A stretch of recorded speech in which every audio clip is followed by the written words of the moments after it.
আমাকে বুলি করে মজা পান, এটা আপনাদের একটা পৈশাচিক আনন্দ হয়। আই টোটালি আন্ডারস্ট্যান্ড, বাট ঠিক দীর্ঘ ১৬ বছর ধরে সামাজিক যোগাযোগ মাধ্যমে নিয়মিত ট্রল ও সাইবার বুলিং এর শিকার হচ্ছেন ছোট পর্দার জনপ্রিয় অভিনেত্রী সাদিয়া জাহান প্রভা। এতদিন বিষয়টি নিয়ে নীরব থাকলেও এবার তিনি মুখ খুলেছেন। নিজের ভিতরে জমে থাকা ক্ষোভ, কষ্ট এবং কিছু তিক্ত বাস্তবতা তুলে ধরে প্রকাশ করেছেন একটি ভিডিও বার্তায়, যেখানে বুলিংকারীদের মানসিকতা, অনলাইন হয়রানির প্রভাব এবং সমাজে প্রচলিত ভিকটিম ব্লেমিং সংস্কৃতির বিরুদ্ধে তীব্র সমালোচনা করেছেন এই অভিনেত্রী। ভিডিওর শুরুতেই প্রভা বলেন, আমি এখন কিছু জ্বালাময় সত্যি কথা বলবো।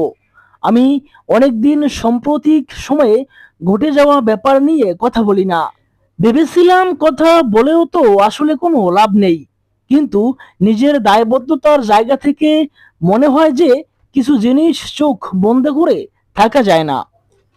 সোশ্যাল মিডিয়ায় যারা অন্যদের আক্রমণ করে ট্রোল করেন, তাদের মানসিকতা নিয়ে প্রশ্ন তুলে হিউম্যান সাইকোলজি ও সায়েন্টিস্টদের গবেষণার সূত্র ধরে প্রভা বলেন, আপনারা আমাদের নিজের যোগ্যতা, নিজের স্থান, নিজের সৌন্দর্য, নিজের কোয়ালিফিকেশন, এই সব কিছুর প্রতি ইনসিকিউরিটি থাকার জন্যই তো মানুষকে মক করেন।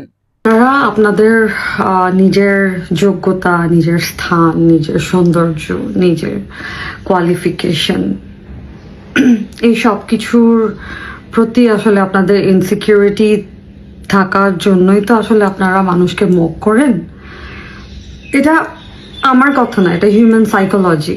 এগুলো সাইকিয়াট্রিস্টরা এগুলো পড়াশোনা করে বের করেছেন, এগুলো আমার একদম কথা না। দীর্ঘ ১.৫ দশক ধরে চলা নিজের মানসিক যন্ত্রণার কথা উল্লেখ করে এই অভিনেত্রী বলেন, আমাকে বুলিং করা হচ্ছে অলমোস্ট ১৬ বছর ধরে। আপনারা আমাকে বুলিং করে মজা পান, এটা আপনাদের একটা পৈশিক আনন্দ হয়, তা আমি টোটালি আন্ডারস্ট্যান্ড করি।